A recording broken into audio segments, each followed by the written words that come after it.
Hey everybody, this is Cyrus, and I want to let you guys know that this is some of the best content that I think we've ever put up on Afterlife Topics. We cover so much in this interview, including, of course, the metaphysical nature of reality, the potential of virtual reality, metaphysical properties of video games, to how things operate on higher dimensional planes of existence, personal experiences by Jurgen and myself, the nature of things like conspiracy theories and negative entities, how to protect yourself, to many more subjects. It's all here, folks. It's a really great interview. Before we begin, I wanted to mention one quick point, which is that, with Murphy's Law, anything that could go wrong will go wrong. And in this instance, my microphone, that's usually very reliable, stopped working, which means I switched to laptop microphone so that my audio is not that good. It's not that crisp as it usually is, and there's this annoying clicking sound. And so you'll hear those clicks sometimes. I've done my best in post production to reduce the annoyance of that a bit, but can't get rid of all of them. So I wanted to apologize about that. Otherwise, I think you guys will enjoy this. It's really interesting stuff. Let's begin. And he showed me a work of art by a painter, and it was actually a watercolor. And as he showed it to me, I entered the watercolor. But not only did I enter the watercolor, but I entered the artist's world. And I understood everything about the artist. And the watercolor was like a gateway, or like a gateway into his art world. And I was suddenly confronted with the incredible richness of this artist's world, and I saw the pictures. Now, inadvertently, what he's allowed me to do, he opened a gateway into a higher dimensional level.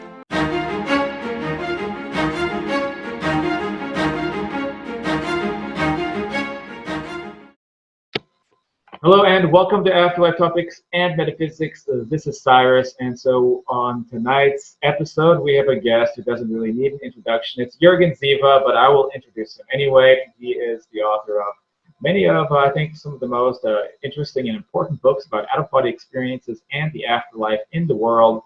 One of the world's most recognized out-of-body explorers, and a old friend of mine. Hey, Jurgen. Jurgen coming at us live from the astral plane, right?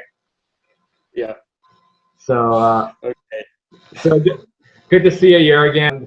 Yeah. So, how have you been out there in England? Are you doing well? I know we met up almost Yeah, just under a year ago. It's been, I can't believe it. quite a while now, but it's going really well. I started on a project which I sort of announced on your channel as well, about trying to recreate astral experiences in virtual reality. So that is my latest sort of project, and it's really, really good fun. I had a lot of support from people, which allowed me to upgrade my computer, which was sort of 7 years out of date. And I'm just in the middle of production. So I ripped a page out of my book, Vistas of Infinity, and created a virtual reality environment out of that. And so what I want to do is give people as much as I can. I mean, you can talk about it, you can write about it, you can draw pictures about it, but what is so difficult is giving people an experience, or something a little bit better than seeing it in 2D. So virtual reality, of course, allows you to step into the picture, if you like the picture behind me. That is actually potentially a world you can enter into and roam around in. So the potential is really great. So I started off by creating a lower astral environment, which is much easier to produce than something behind me. And what I've done is I try to recreate the way things look, but also the way things feel. So if you go, for example, because these worlds are created in a game engine, like you do, do games, video games, PlayStation games, the same program. But what instead of doing it like a game, it's more like simulating the movement. For example, on the lower astral level, you're not full of energy, so I slowed the movement right down. So on some of the lower astral levels, you're so deprived of energy, you can't fly, and sometimes it feels as if you're going through treacle, so your movement is impeded, and you're not as liberated as you are on the higher astral level. And also the light is quite dark, the scenery can be quite bleak. And so I want to give people the feeling of what it feels like. And then I also introduce sound effects, which sort of enhance the atmosphere. And so that is really quite good. The first one will be coming out hopefully in a week, perhaps a bit earlier. And people who have one of these virtual reality headsets, let me just show. It's one of these babies here. They can just plug it in, download it, and it will all be free for everybody to enjoy who has got this. Of course, they cost money. Well, actually, I was just looking up VR sets on Amazon, and I found that they're competing against the Oculus, and I saw some $50, $60 ones that people said work fine. So it's, you know, are they? Yeah, I'm not sure. I don't know how I haven't tested compatibility, but it's worth finding out. So it will all be free. So people are free to jump in on my website, try them out, give me feedback if it works. That's brilliant. So that's really good.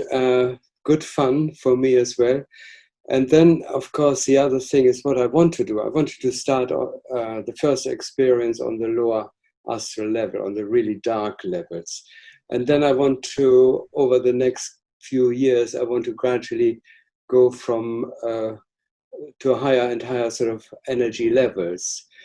So the idea is really to not just to give pictures, but also to transmit a feeling.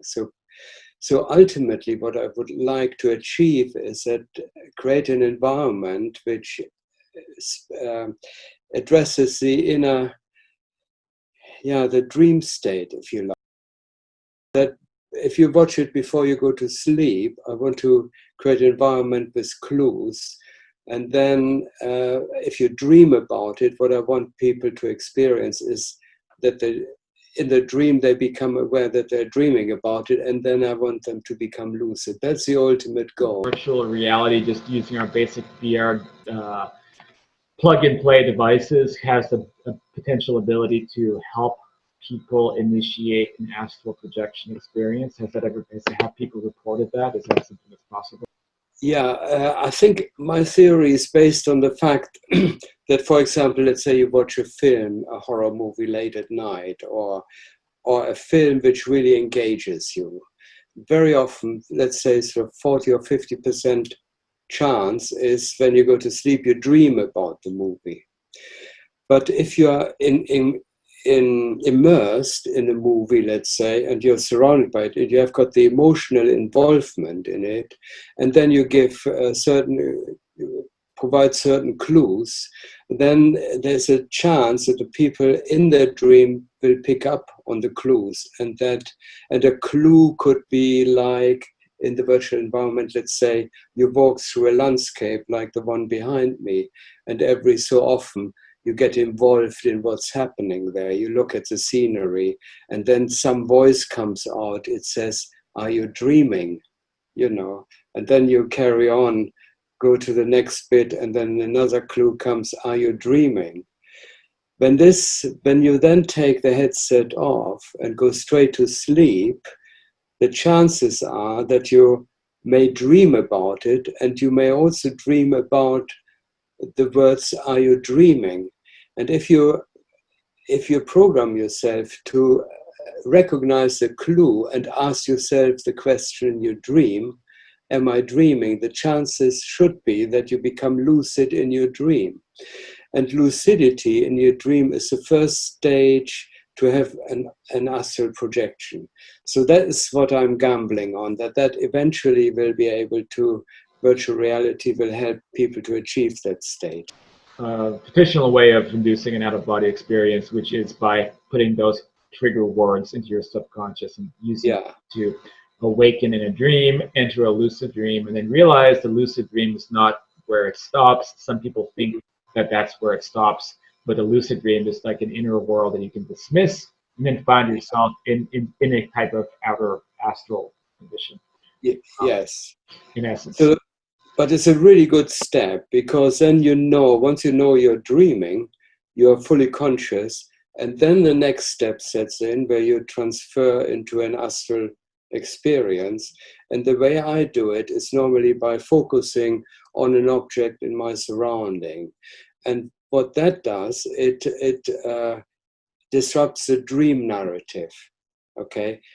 And the way I experience it, once I start focusing on something else other than the people I'm with or the dream narrative, it sort of fades away, or it breaks down. The dream breaks down. People disappear. The scenery may change or it may not change. And then I'm here and now in another dimensional level, which we refer to as the astral plane. And then the real thing starts happening. Then we can do our investigation, walk around, interview people, meet our relatives who have died, and do all the things we have been talking about for so many years. Or act really awkward like I do, and, Yeah. and embarrass myself terribly on the astral plane. That's kind of like Yes. that's the Cyrus step that is optional. Yeah. Topic of virtual reality. Actually, I was curious about your opinion.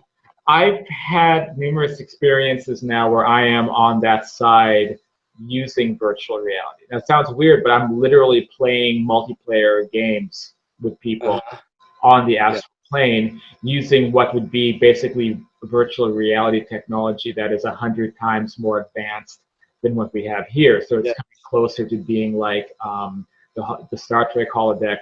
But it's not that I'm in like a constructed dream world. It's more like I'm actually on a computer on that side. And then I can pull away from it and look around my room on the astral plane and then go back to the game I'm playing.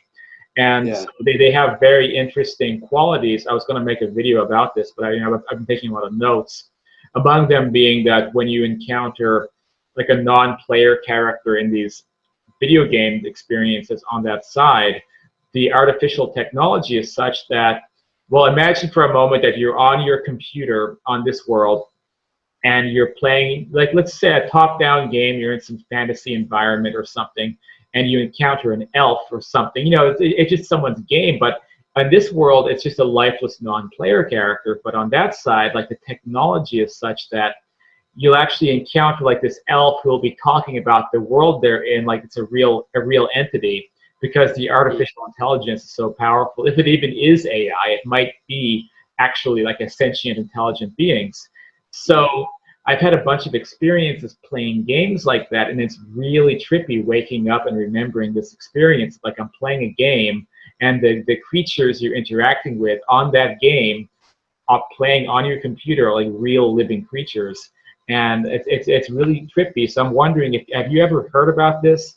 Or have you ever had an experience like that? Yes, I not playing games, but very early on, I met people there who were using our technology, like mobile phones, and there was a chap, a geezer who died when he was in his 80s, and he was very enthusiastically showing me a book which had moving pictures, which was basically an iPad. But that was sort of before iPads were even thought of, and he was very enthusiastic about it. So the technology is absolutely tremendous.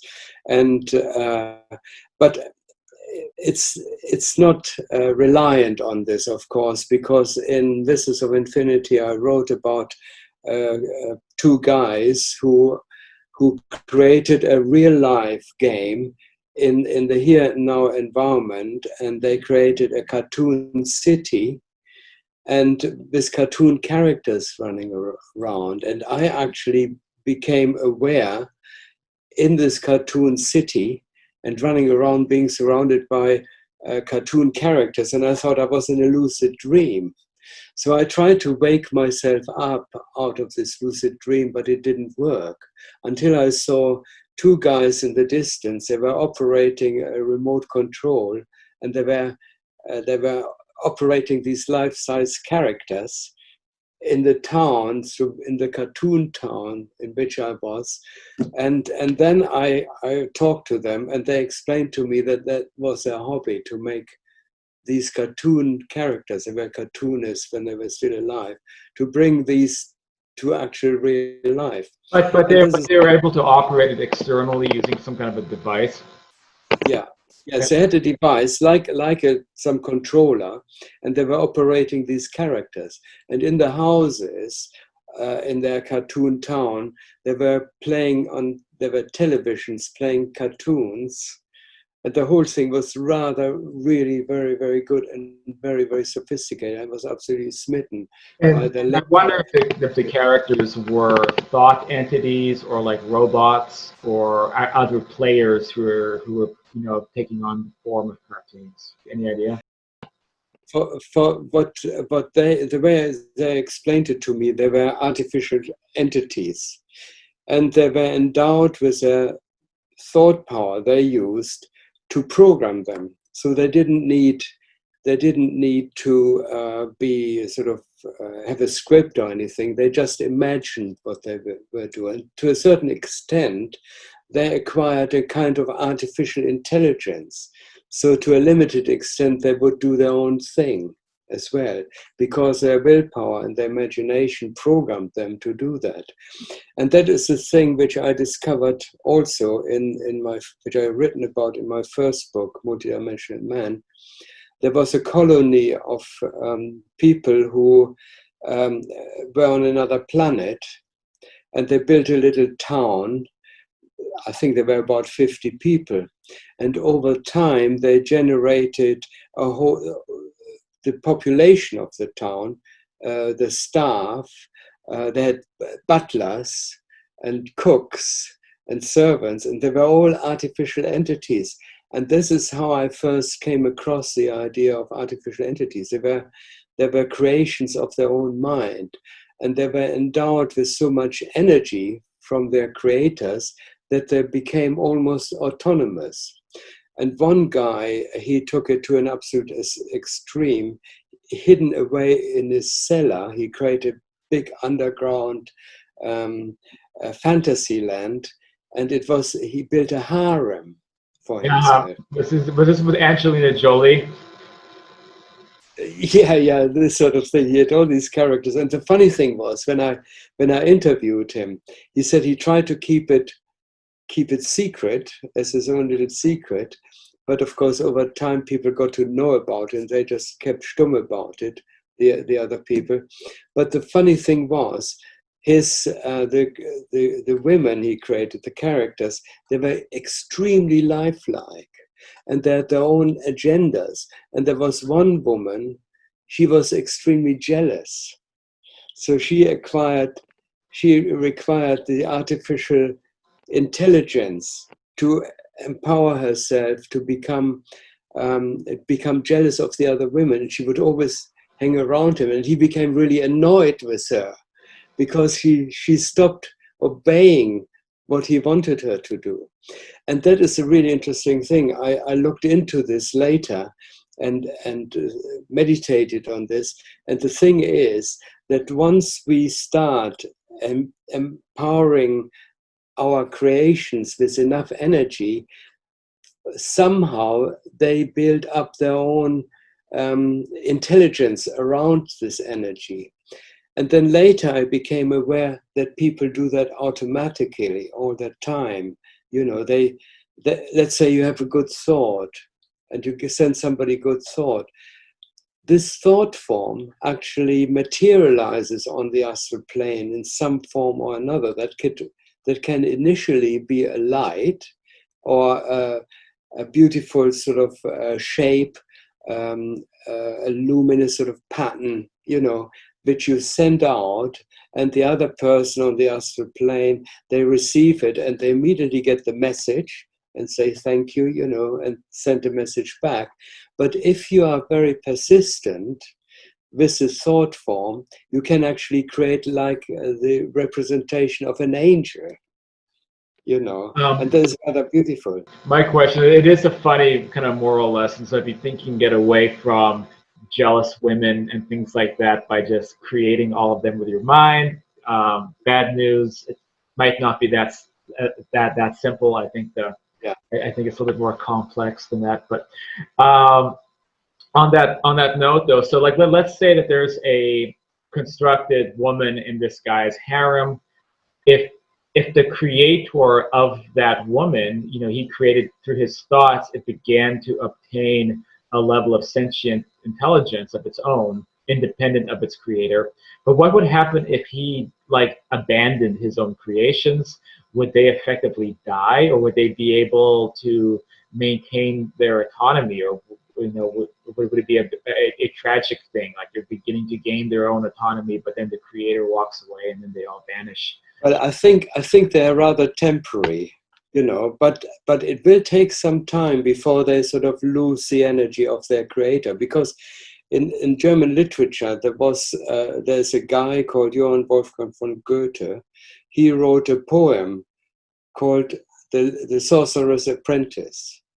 And there he wrote that the master sorcerer, he went away and he gave his apprentice, he put him in charge of his sorcerer's laboratory, let's say.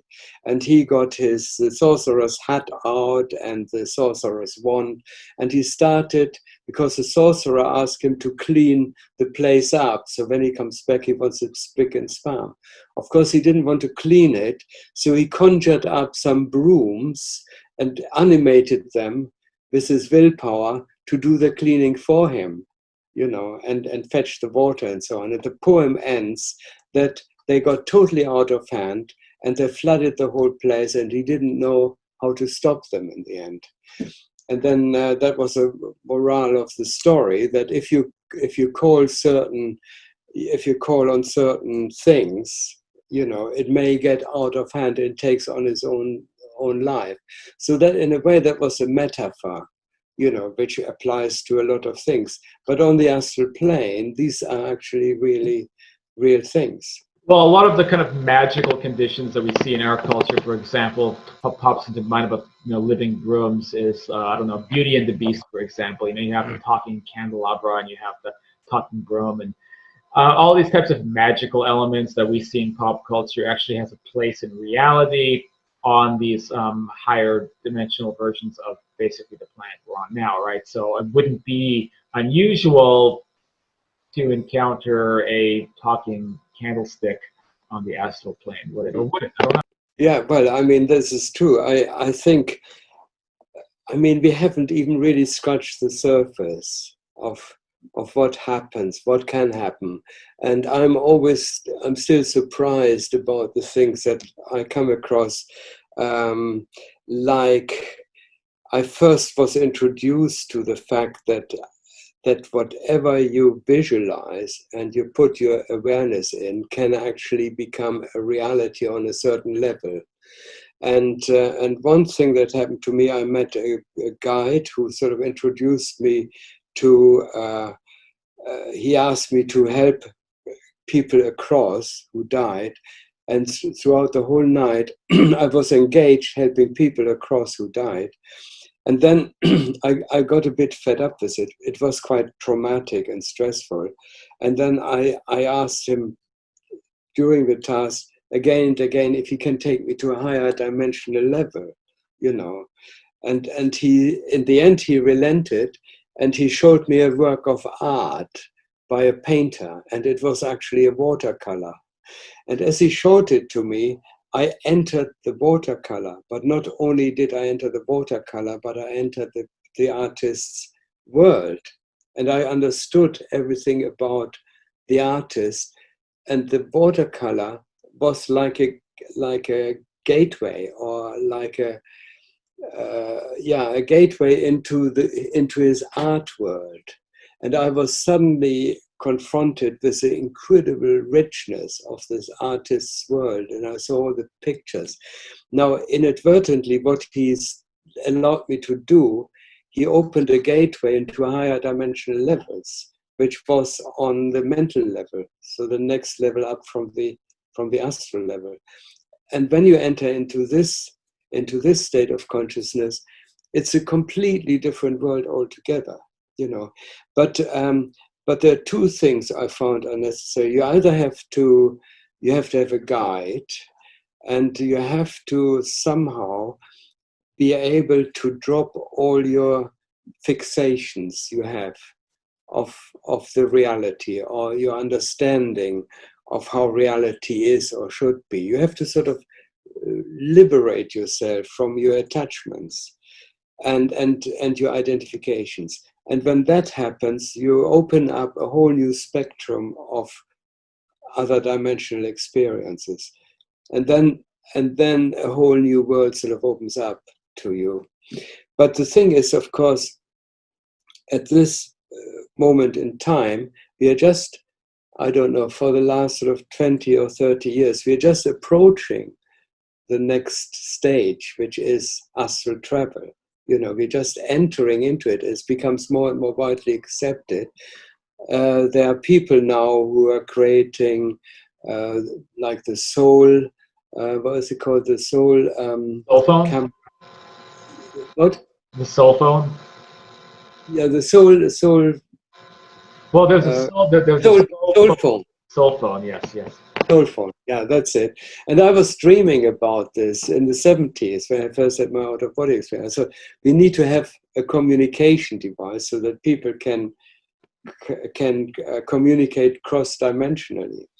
So I think we are on the threshold of exploring some incredibly interesting realities. You know, we had Mark Pitstick on the show as well, talking about the soul phone. And, well, of course, we also have Sonia Rinaldi, who has a lot of amazing like images and audio coming through her devices. But it's almost like they don't.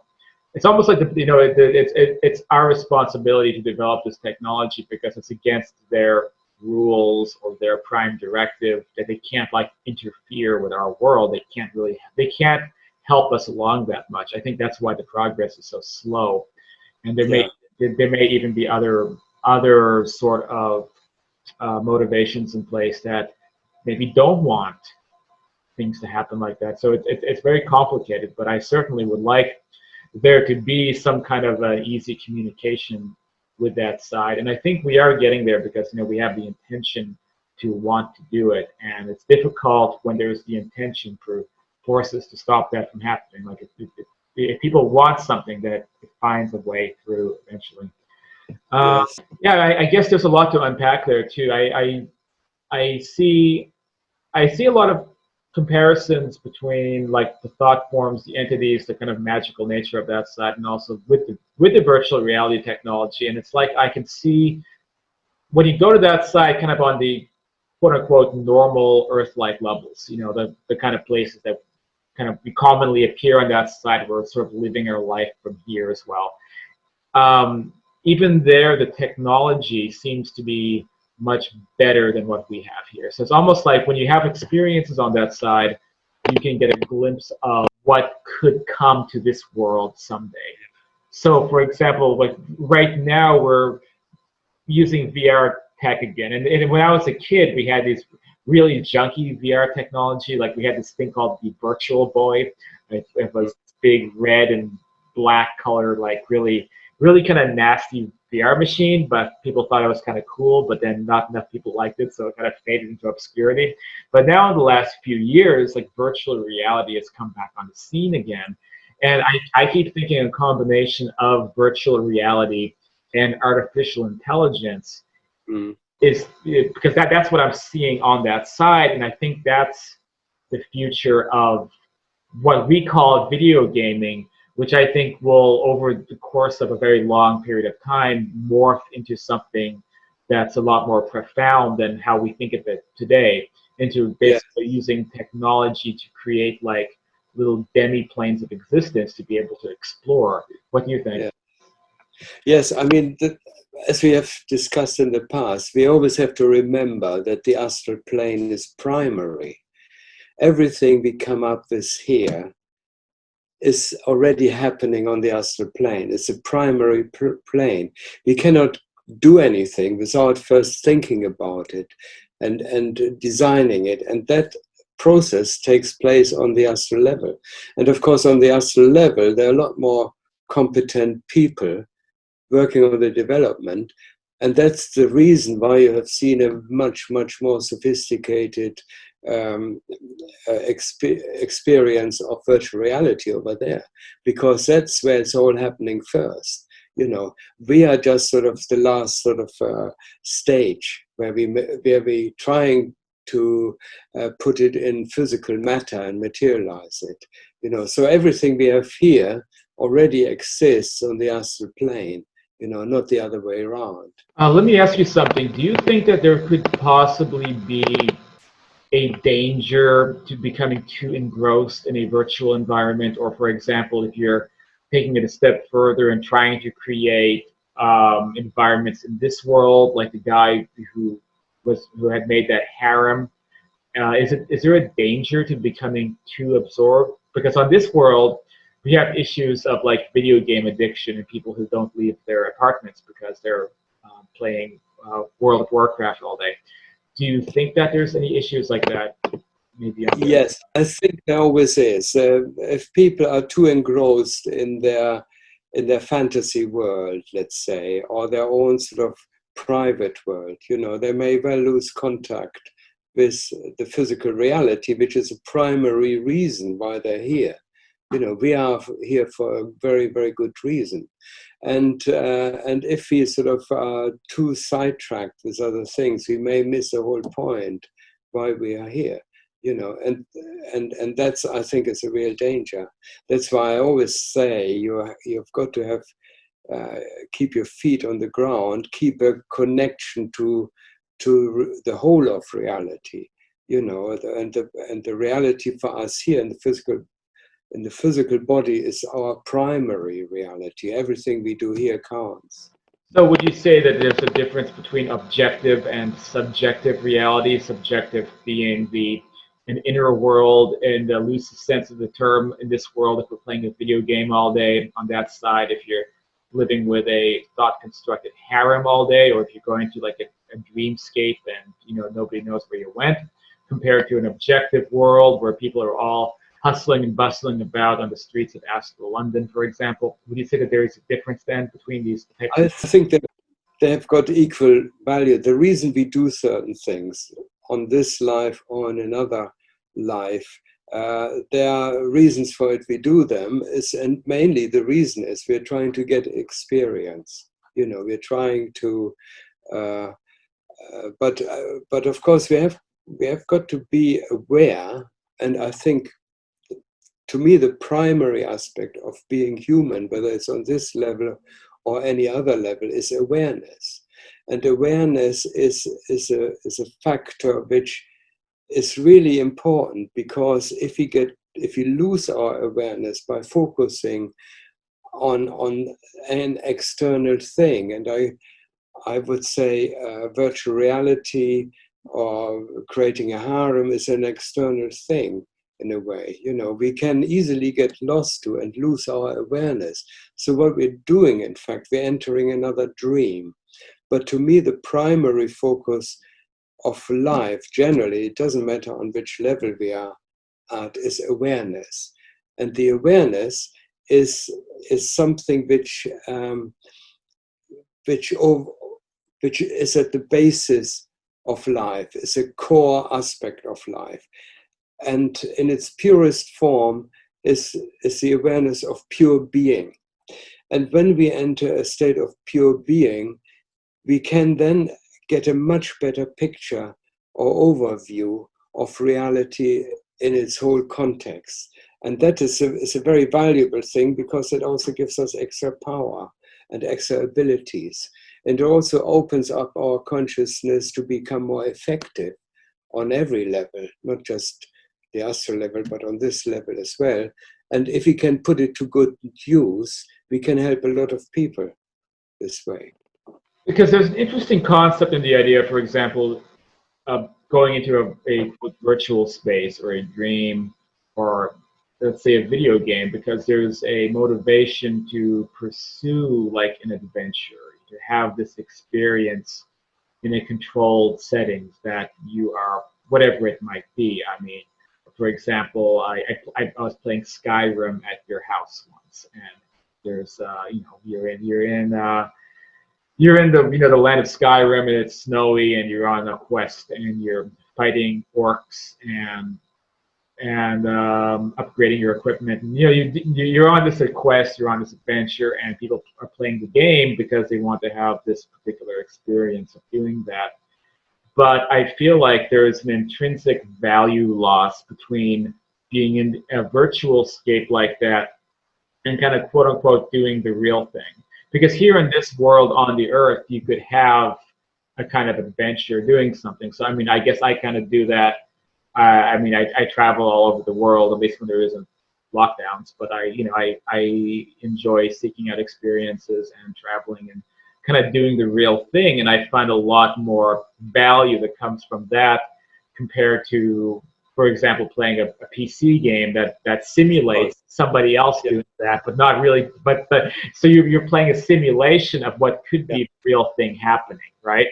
Oh, that's yeah, absolutely right. Because I mean, here we're dealing with real people, and that is a primary thing. Because not only are we human beings, but we only become fully human when we interact with other human beings. Because the other aspect of our humanness is being part of this human collective, you know, and interacting, taking our responsible position within this collective is really, really important.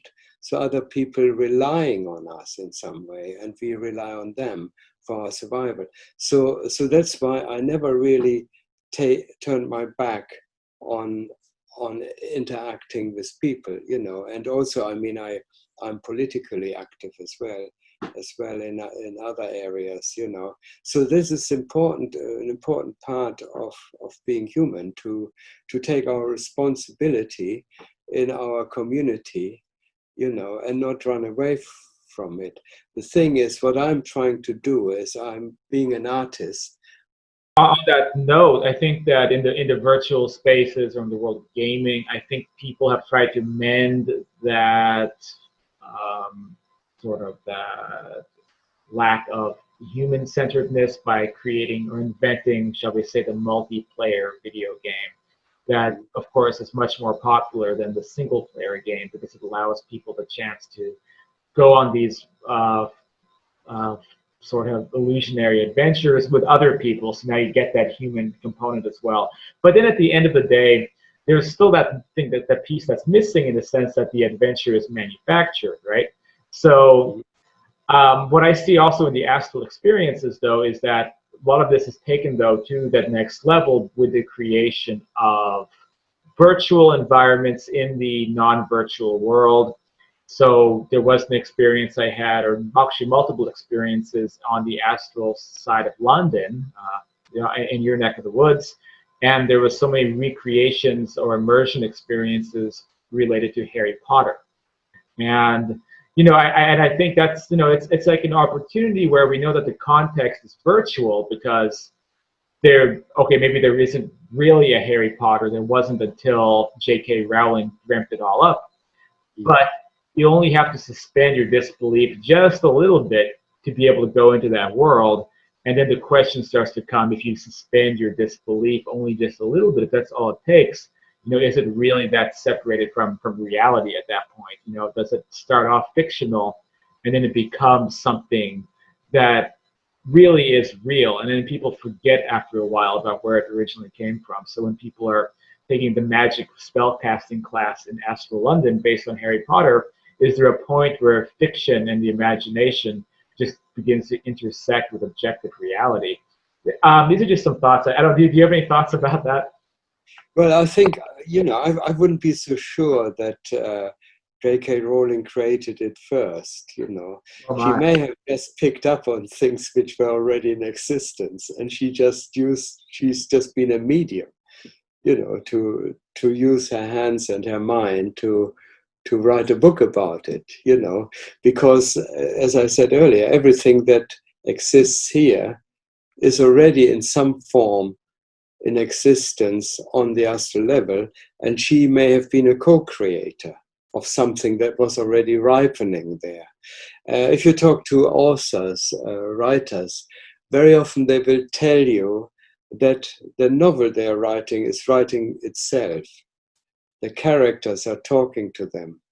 You know, it's a bit like people you can find in mental hospitals who have got a very vivid experience of the astral level and are unable to discriminate between the two levels. You know, I worked in a mental hospital when I was a student, and there were people talking to people who I couldn't see, who nobody could see, and so these two levels of reality for them blended into one. You know, they didn't have the discrimination between separating the astral level from the physical level.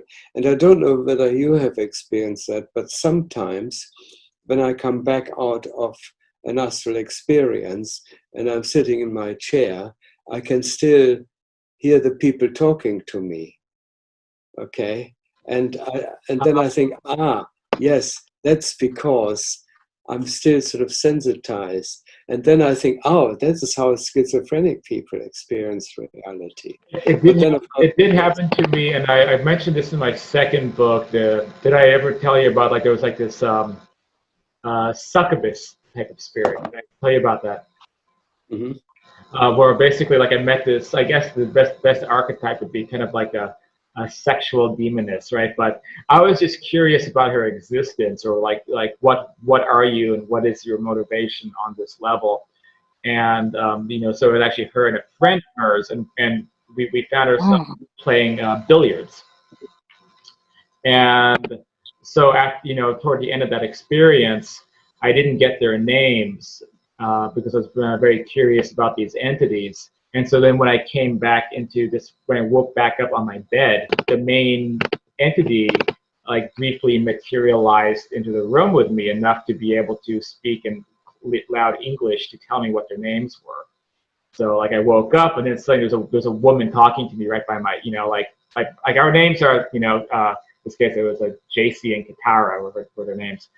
And you know, so that only lasted for a couple of seconds, but it's like, you know, they found a way to connect with me into this reality, if only briefly, to manifest.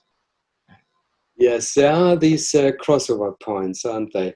I mean, for example, very often when I meditate in the morning, after about sort of an hour or so of meditation, we normally have breakfast at about 9 o'clock in the morning. And with my eyes closed, I look at my wrist and I can see my watch very clearly without opening my eyes. And then I open my eyes and it's 100% accurate, you know. So we're taking the inner experience. There's a sort of crossover point where the two are matching. And what is rather interesting is that I don't know whether I've written about it on one of the forums. It first happened in Germany that they trained kids that were blindfolded, and they trained them to rely on their inner vision to see. And I think I will post one of these videos on your channel because it's rather interesting. Children between the age of 4 and 12 are very easy at activating their inner eye and create a crossover so that they can see blindfolded.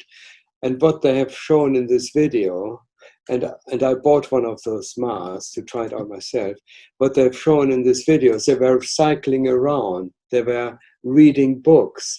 And the funny thing was, the test guy who tested these kids, he started showing them the book and they had to describe what they were looking at.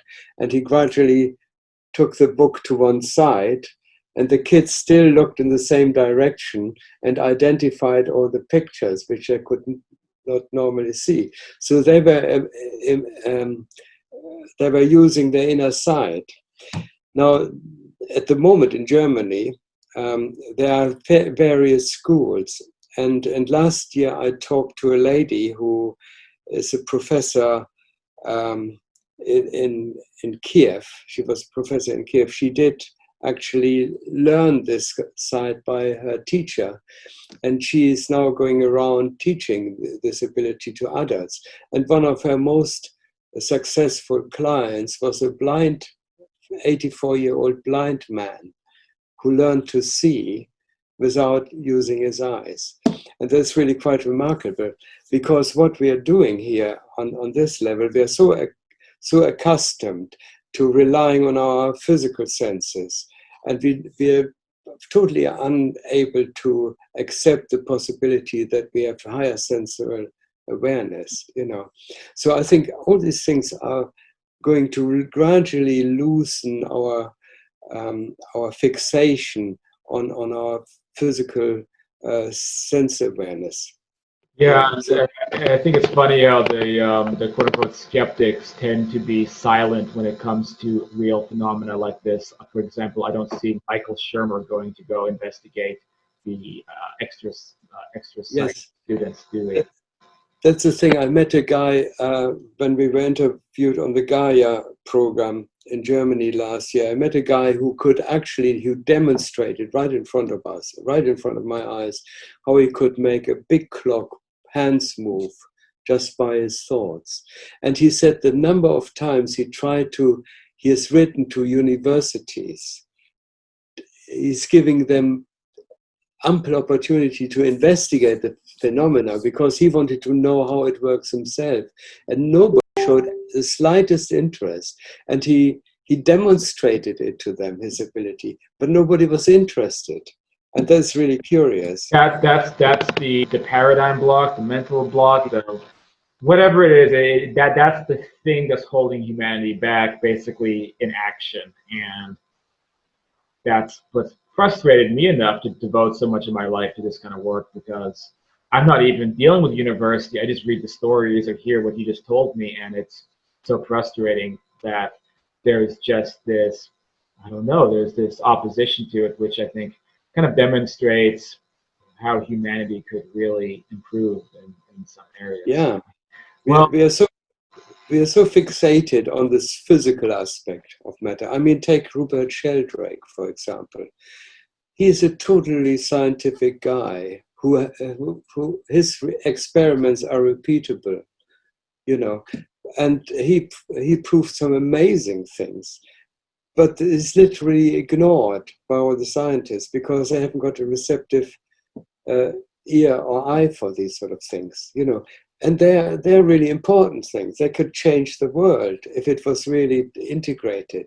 But they're sort of blind on that score, you know. So it will take quite a few years before we open these channels up. I don't want to neglect the patrons, the Afterlife Topics Okay. patrons who are in the chat and want to ask some questions. So I am going to go ahead and switch over to them. Before we do that, thank you guys for watching. Here, if you're watching this on YouTube, this is Afterlife Topics and Metaphysics, where we explore this type of stuff with guests like Jurgen. You can get involved yourself by becoming a patron and join the merry crew of people here in the private group chat, or you can do consultations with myself as well.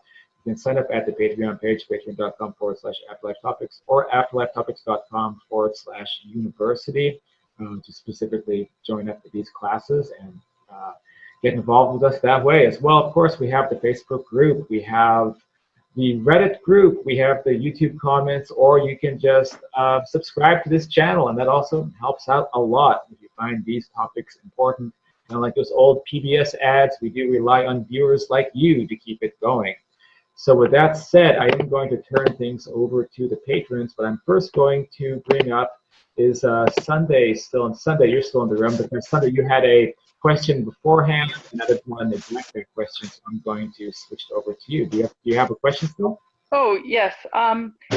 Jurgen, I'm trying to figure out the difference between the truth of God and evil, because when I think of something like Cyrus said that he had a demonic succubus, he had an experience with a demonic succubus, so that seems like it's an but she was quite nice. I'm sorry, go on. right, but I mean that seems like it's a different entity versus I've read in some of your books and Cyrus that if you encounter something evil, like in an out of body, and I've encountered this too, something scary, if you send love to it or give it a hug, it'll disappear because it's your imagination.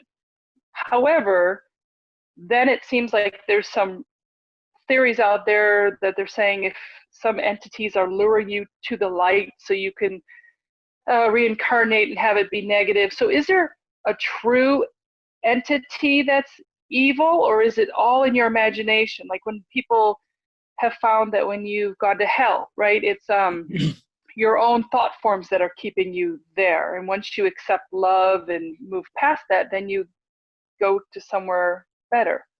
Well, but the thing is, of course, there are good and bad people on every dimensional level, you know, except, of course, if you get to a level where the lower energy is no longer operational, let's say. Because the way to see reality to me is to, I make the distinction between clarity and pure energy and ignorance. And ignorance and unknowingness is on the lower levels. That means we are deprived of light, of knowledge, of love. You know, we are deprived, and this is where evil sort of operates on these levels. You know, and on the higher levels where you have, let's say, pure love, these lower energies are totally non-existent because the power of love, the light, is the primary power. So it will always be stronger. The only way these negative energies can harm you is if you have a receptacle for it. So there has to be something inside you that is receptive to it. You know, so if you have, you know, if there's some weakness in you which is sort of in sympathy with that, it can actually then use that link and do its mischief with you. Now the reason, the best way to, so there's something in it when people say, oh yeah, send it love, you know. The other thing is to just be outright confrontational and say, what do you want? And Robert Wagner, for example, he's very well known for lucid dreaming. He's a psychologist. He administers the suggestion, if you have a nightmare, by the way, nightmares are a very good entry point into lucid dreaming and into out-of-body experience. Because if you have a nightmare, you can ask the nightmare or confront the nightmare by simply saying, what do you want? What are you all about? At that moment, the negative entity is sort of hasn't got an anchor in you anymore because it's suddenly put in the defensive, and it has to justify itself. You are no longer a target. You made it an object of your inquiry. So it plays a submissive role in that.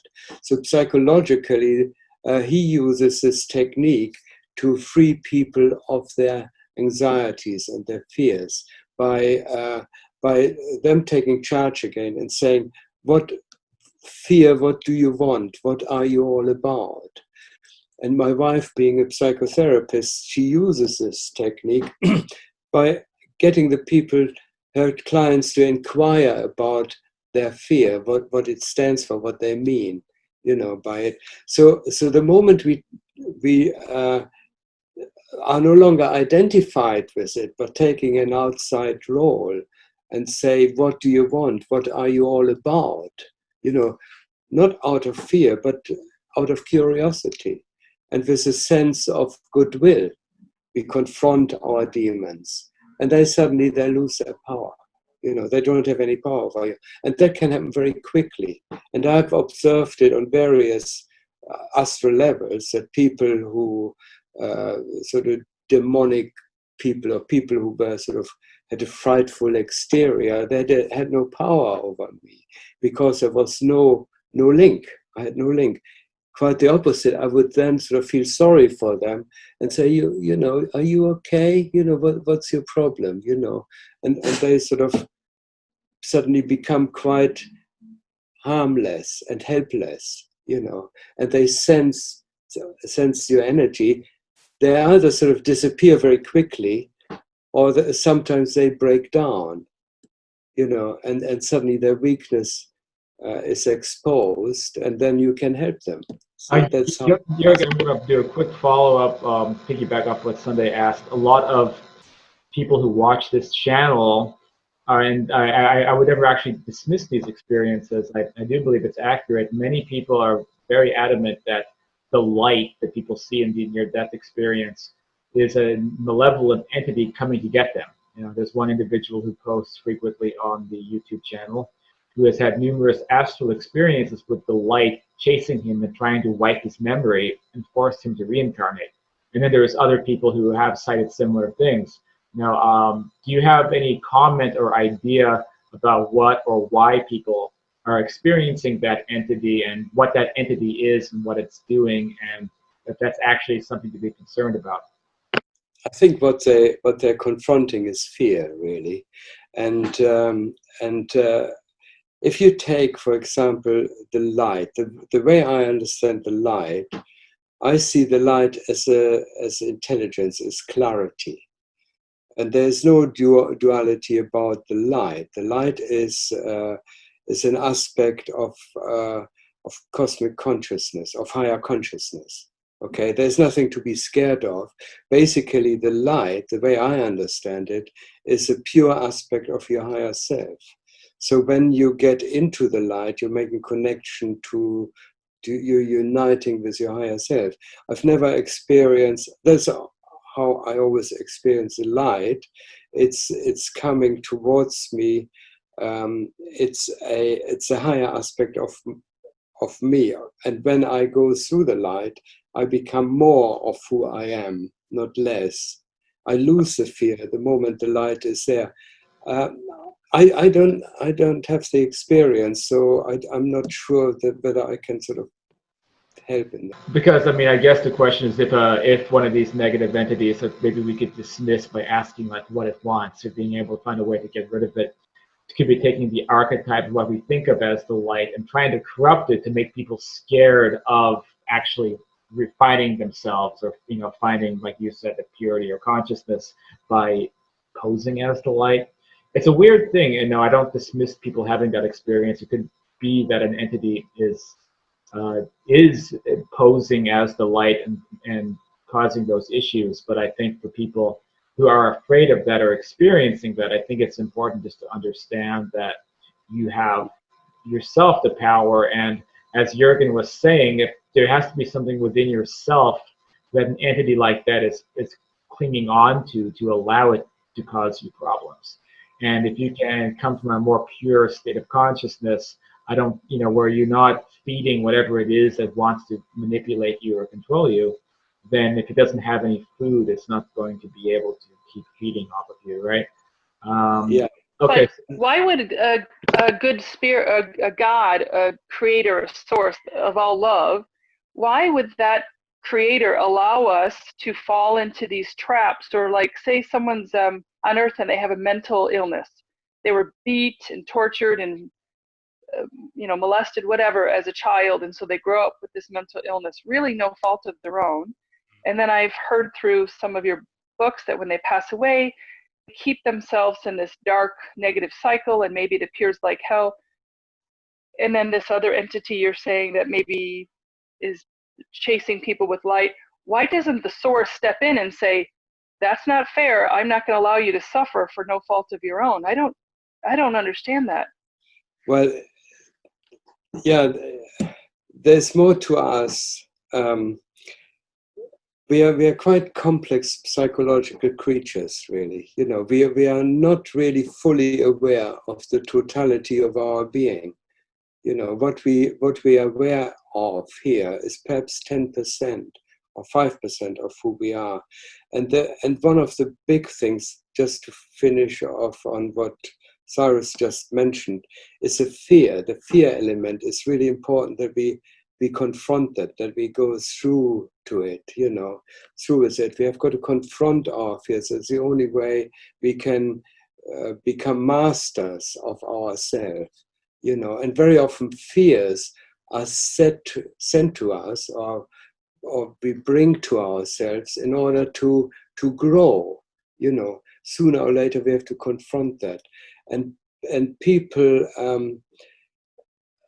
there are people in very dire circumstances here, of no fault of their own. People who have been abused, as you mentioned, they've got a terrible time, and they're good people.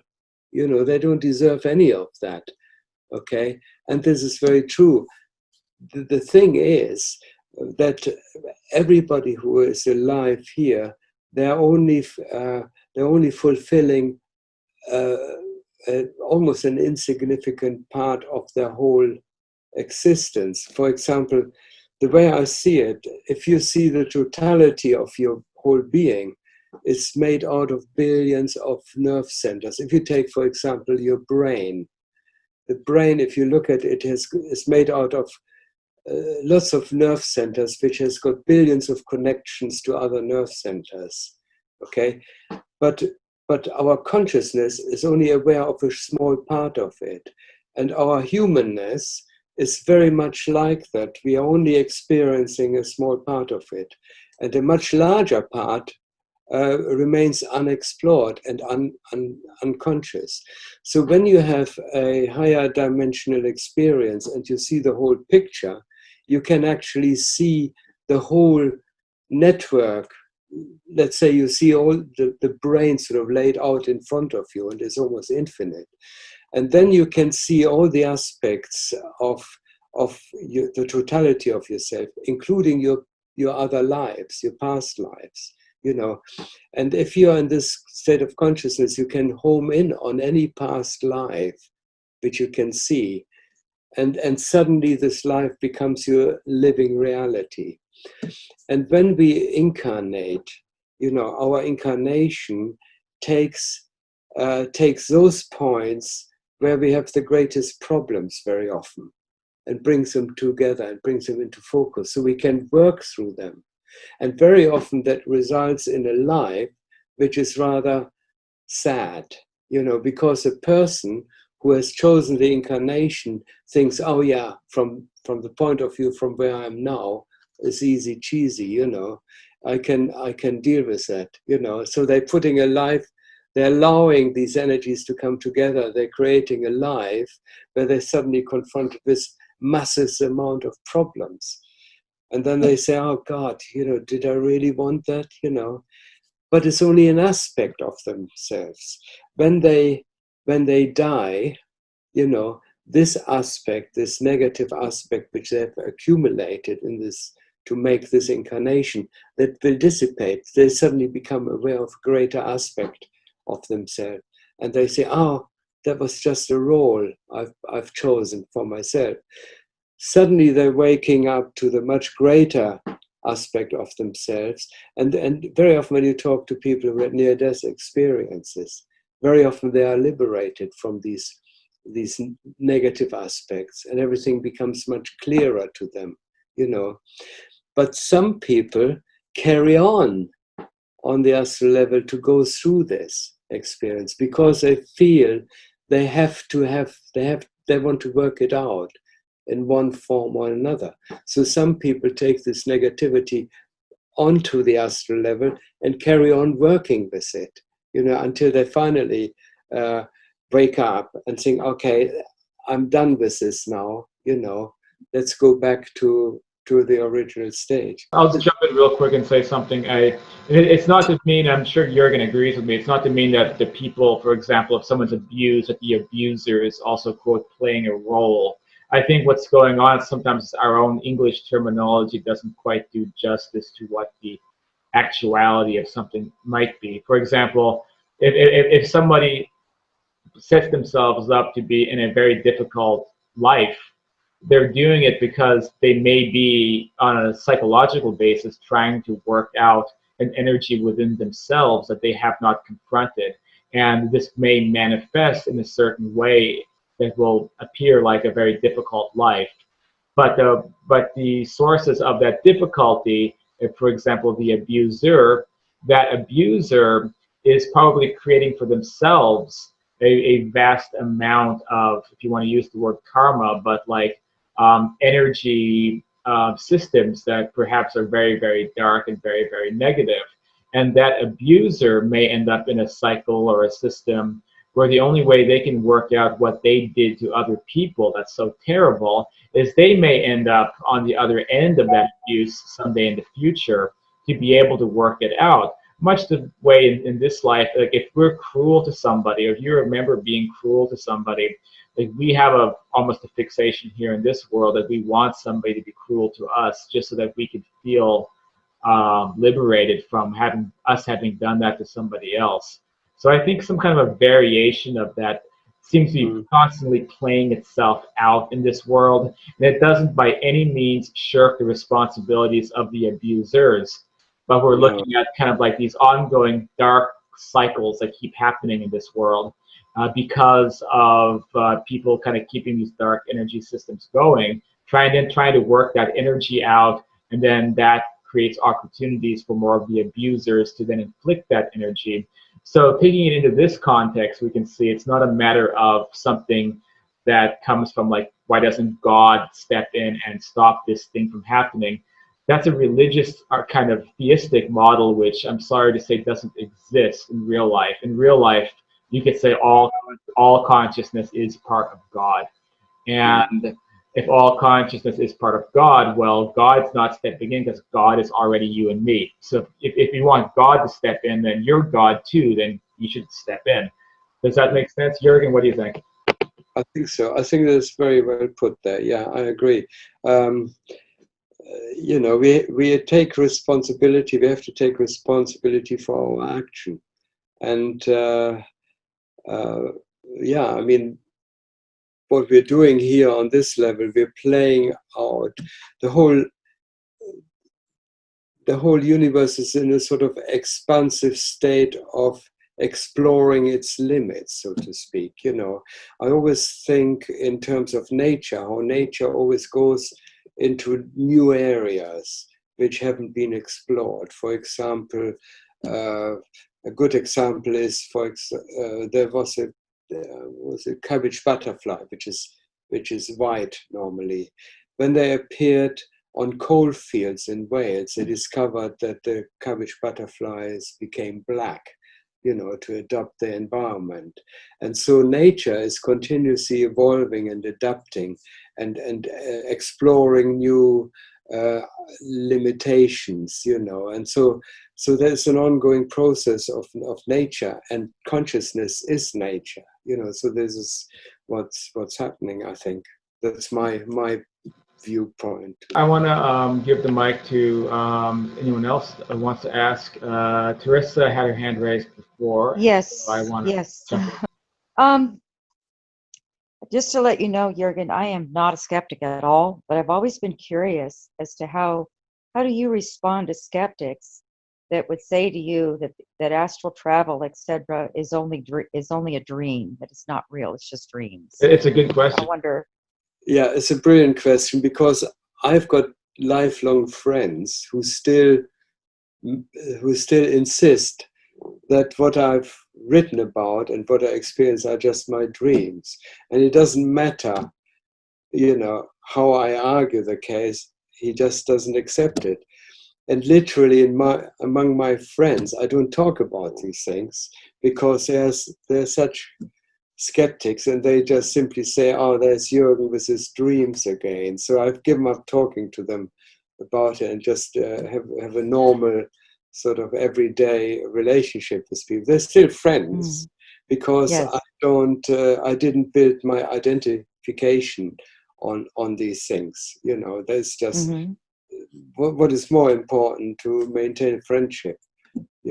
So I don't go out of my way to educate people or convince them. It's totally people, they can believe what they like, really. That doesn't affect me. It's like trying to convince an atheist that there is a spiritual world and all that. It's just Yes. sad, for Yes. them. Yes. Or, yeah. Or, But, I imagine they'll be confused once they pass or crossover. There's also like I suppose there's the aggressive approach where it's like, okay, but here's a stack of research about it. That demonstrates these are objective experiences that, oh look, here's near-death experiences in blind people, here's remote, and then you drop that huge stack of research on their desk, and then when they refuse to look at any of it, then you'll notice that they'll be very quiet about the subject that they're on, and then then you can continue to not talk about it, but then then you've kind of made your point. But that's the Cyrus approach, which I don't recommend. I was just going to say that's the Cyrus approach. Thank you, Jurgen. A couple more people in the feed. Does anyone else have anything for Jurgen?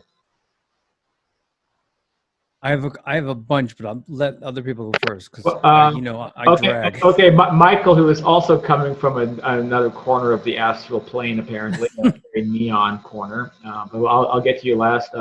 So that leaves Barbara and Keely. Barbara, I see you're mute us off. Yes. Yes, I have a very small question, and that is, with that viewer that you showed, is one able to wear glasses when using it or not? Yes, I wear glasses. You can wear glasses. Okay, is it? And I know you can't tell what brand it is, because I know with some of them you cannot wear glasses. Oh yeah, so the one I use is an Oculus. Oculus, was it? Rift? Quest. And the thing is, this is actually made by Facebook, and Facebook have got a very powerful base and a vested interest in promoting this. So all the research aims to go get people like us, not only talk on screen, but actually meet in a place like that in virtual reality, and also the latest technology they're working on, and they put billions of pounds into it, is to actually scan people's faces. The latest mask like this has got a little thing here which has got a camera. It scans people's faces. So not only do you see an avatar, but a real representation of yourself. With eye movement, you can speak, facial expressions. And oh, wow. And this, so you, in future, let's say in 5 years' time, you won't notice any difference between people meeting virtually. That's where the research is heading, and it's really quite spooky how far they have developed it. And of course, Facebook want to make this as a standard, and they are at the moment the strongest animal. And the other developers like HP and they will all properly adhere to the same standard.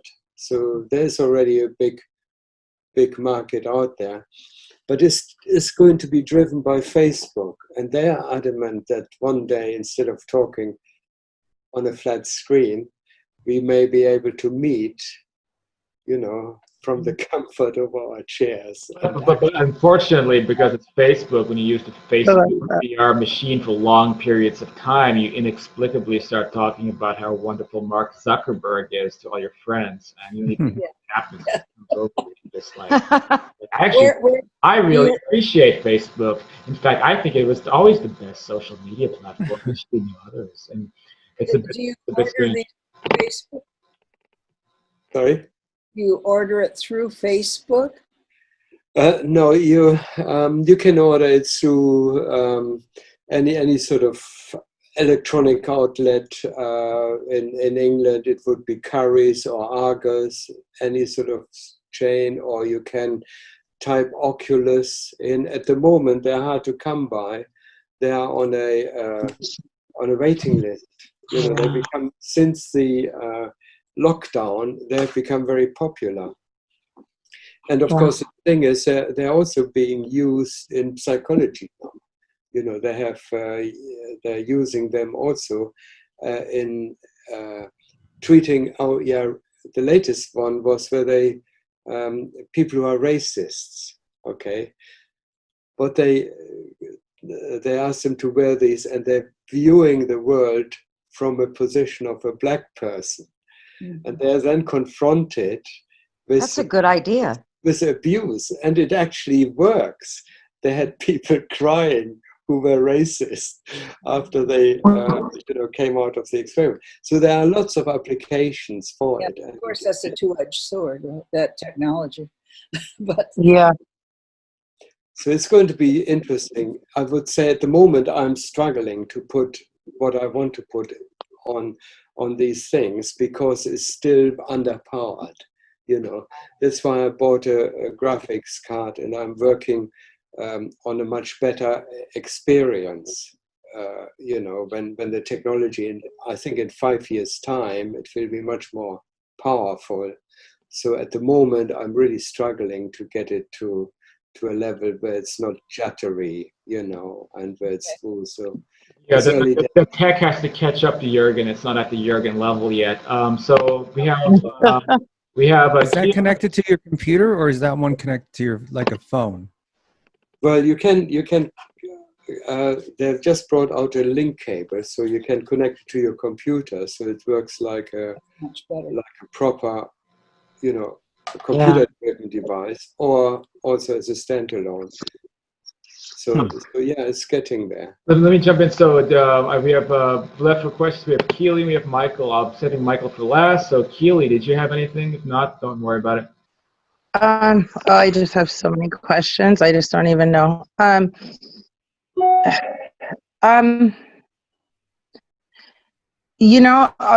Maybe I guess one of them.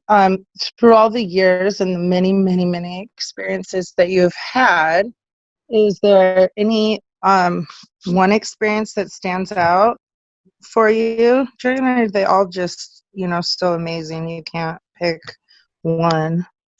Yeah, Cyrus will probably tell you every time this happens, it's an amazing experience, isn't it, Cyrus? Well, I've had some very mundane experiences where I'm just in my astral house, and then I open the fridge and I try to put something in my mouth or something. But it's still amazing. Yeah. What I find amazing is the fact that you suddenly can be in a completely different reality, even if it's boring. Even if it's boring, the fact that you're not limited to this physical reality. But of course, there have been things which I also mentioned in my books, which were totally overwhelming.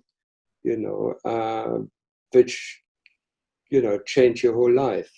Yeah, I read your books. Yeah. It's like the near-death experience. If you talk to a near-death experience, they come back and they're different people. Their life has changed. And this, of course, can happen tomorrow.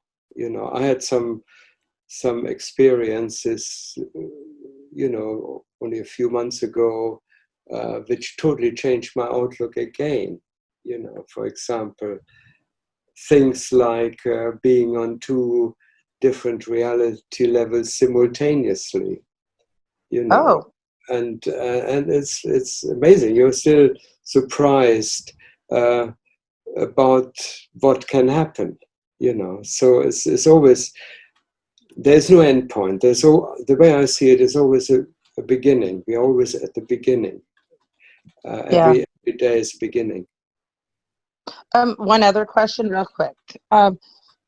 Have you ever, you know how many people who've had NDEs, they say they see Jesus or Buddha or, kind of whatever they believe in. Have you ever experienced anything like that? Well, I have experienced my guide, which I reported in my first book. I have experienced a state of consciousness which I mentioned in all of my books, which goes beyond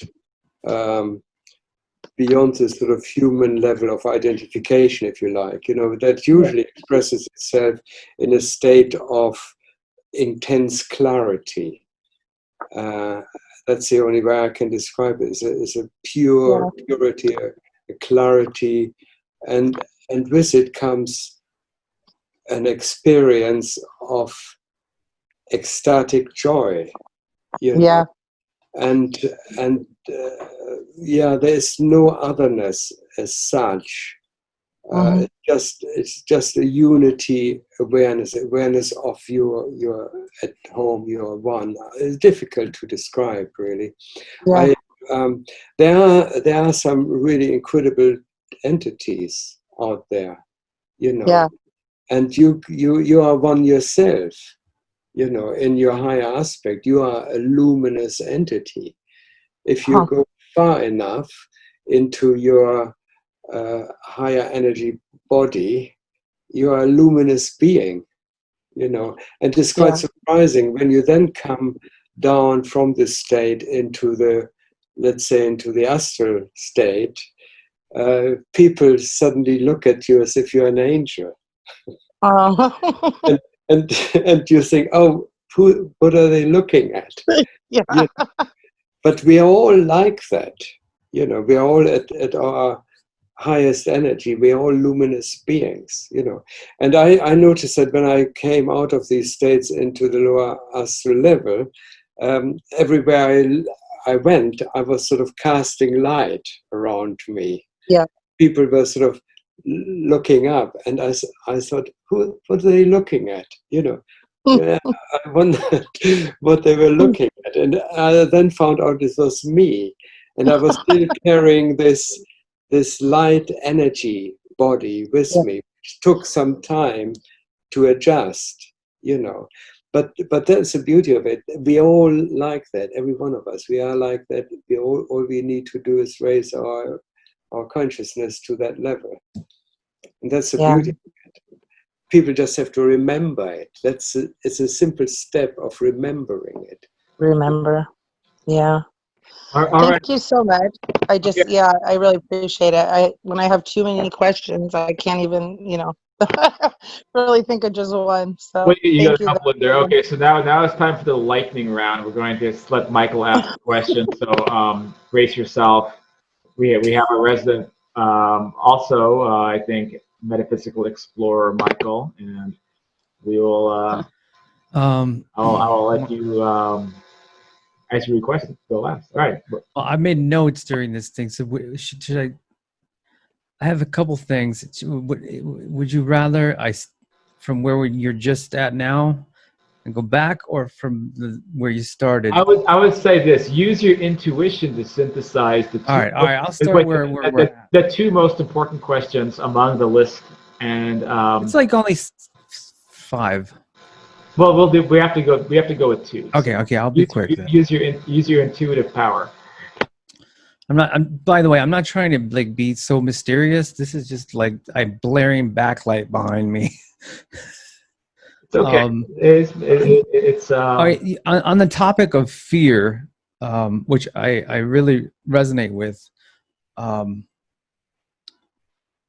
when I've been fearful, I've noticed things just get worse and worse and worse. And when you're in a glowing, joyous, appreciative, loving state, like you just explained there, I've walked through, literally, example I gave, I walked through a Walmart, people are hitting each other, battling over the toilet paper, this, that. You walk by and suddenly someone's like, hi, can I help you? Where they're ignoring all the chaos, and like that energy that you carry with you is definitely affecting the reality around you, and also filtering out the apparently negative lower vibrations, even here, which seems to be, this planet seems to be like, oh my gosh, lots of negative.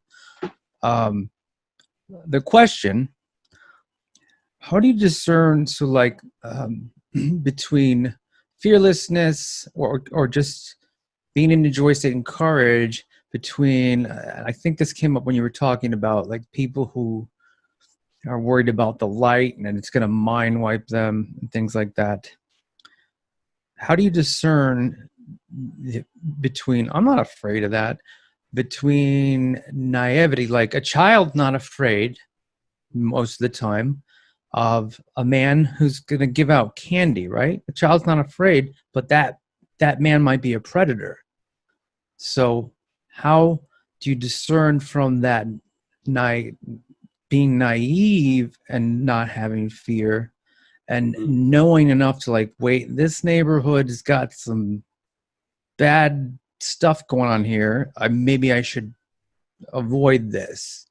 Like, I know I get an inner sense, but like a little kid or someone, most of the world who does not know any of this stuff, a lot of people have turned off their inner voice. Yes, you just mentioned it. As you sort of grow spiritually, awaken, you develop your inner sense, okay, and then you sense a child or a person who is too focused on the senses and the surface. They may not have developed this inner sense, but the inner sense is very important. And for example, to that point, when you reach the pinnacle of awareness, when you're in a state of clarity, you can very quickly see what is false without even thinking about it. Right. You know, you can see through people instantly. I had this when I was on the astral plane. I could see people, and I knew just by looking at them, I could see the whole history. And some clairvoyants here, they have the ability. They see a person, they can see through them, they can see behind them. And that is a very important factor of your spiritual growth, you know, to develop this inner sense. And then you can see through these fears or the charade, you know. For example, when people talk about, let's say, certain conspiracies, you know, that are going on, and they're propagated, and everybody gets hung up about it, you know. When you look at it from a spiritual point of view, from the pure clarity awareness, you find certain things don't hang properly in reality. They're suspended and they haven't got any hold, and your inner eye sees that, and you can discriminate very quickly without having to think about it. You know, what is this sort of conspiracy? Where does it hang? Where's the connection to it? You can see it all. And on the flip side, if a conspiracy is possibly leaning toward the side of truth, then you will be able to follow your intuition. It's why Yes. I don't, you know, there's only very few specific conspiracy type areas that I do follow because my intuition is guiding me toward that. And then there's others which my intuition is telling me straight up, okay, you have lots of people feeding into each other's fear to propagate this. And I think people especially have to pay attention to that because it can. Yes, there are actual conspiracies going on, you know, where people try to make a lot of money at almost at any cost, you know. So you on the surface, they all look alike, really. But when you develop your inner awareness, you can see the threads of a lie. You can see how it's sort of connected or disconnected, and you don't have to think about it, you know, because your inner sense sees it. You see, oh, that doesn't hang very comfortable there, okay, and you can't explain it why. That's a sense. It's almost another sense. Yeah, exactly. You know, that's what you said earlier, is that your inner sense tells you. And that's the whole point about spiritual unfolding. You develop your inner sense, and that becomes your guide. You know, it shows you where to go and what to do and what to leave alone. And I have always walked this path like this, becoming more acutely aware of this inner sensibility.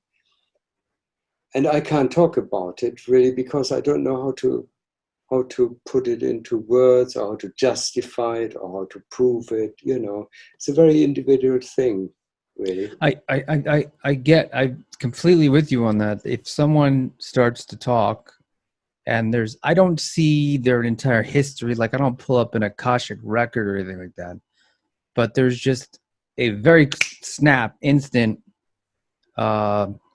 bullshit detection meter? Like, this person is, at least he believes what he's telling me is true, or it's true, or machinations. Like I can tell. He's trying to cast a manipulation on me. It's just instant. I don't even need to think about it. It's just there. There's just one more thing. When people say, "Oh, that people always," some people have told me, you know, when I look at your videos or read your book or whatever, my bullshit detector, you know, explodes violently because Really? bullshit you're talking They've about. told you that. Yeah, people have said See, that. you just seem authentic to me. I just get like yep, Yeah, authentic. but I had a book review. Somebody wrote a review about my book, and he said his bullshit detector reacted violently. And the thing is, they think their beliefs. Right? Are there inner Their voice? beliefs. If their beliefs are put into question, then the other person must be wrong. Right. Cognitive dissonance. If it's not congruent with their beliefs, then the other person is simply telling bullshit. You know? Yeah, they're So confusing the two. Yeah. They're confusing inner voice guidance with a like system habitual programming. Like, I know this. No. Well, think about this. Cognitive dissonance can create a feeling of unease, and intuition guiding you away from something can create a feeling of unease. But these are two different types of unease, because the cognitive dissonance creates a feeling of insecurity. And you know, we can find that pretty quickly. You know, we can even test it on ourselves. I mean, find something you really believe in, and then you know, confront the opposite of it, or you'll get like an insecurity feeling. But that people are confusing that with intuition, I think, because I've also had the same people tell me that as well. Okay, so you had a second question for Jurgen, so fire away. All right, this comment that in the beginning, and I'll go to the question, but that what he was talking about with like the creating realities, and you were commenting on kind of the playing games in the magical tradition, like occultism in the schools, that is taught almost as thought form creation or servitors, things like that. Are you familiar with any of that? Because I do create that. I have like a protection little being that I create. It's not a full AI human, but it's like a thought form, and it helps me. And it helps me. And if I'm having a bad time, it's kind of like swirls around and protects me. It's a thought form. So are those the same? I think so. I think what you have created around you is like a protective field. You energize this thought form, and it's like a protective shield, you know, which takes on its own consciousness almost, because you put a lot of energy into it. Yes, it's very real, and a lot of people do that automatically when they pray. Prayer does that. It creates thought forms which are protective and things like that. And it depends really how the energy is used. Well, I try and stay on the, service to others, or, not being a martyr. I draw the line. Like, I want to be happy too. I find that people are like, I'm just service. I just need to make others happy. That's bad, just as bad as being completely selfish. If you're just totally a martyr, and if you don't have some balance between these are my interests, but let's do them with helping others as well, that you go off. Yeah, you've got to have a balance. Yeah, definitely. My last question is on what you were calling clarity, and this is, I find very interesting because I'm in love.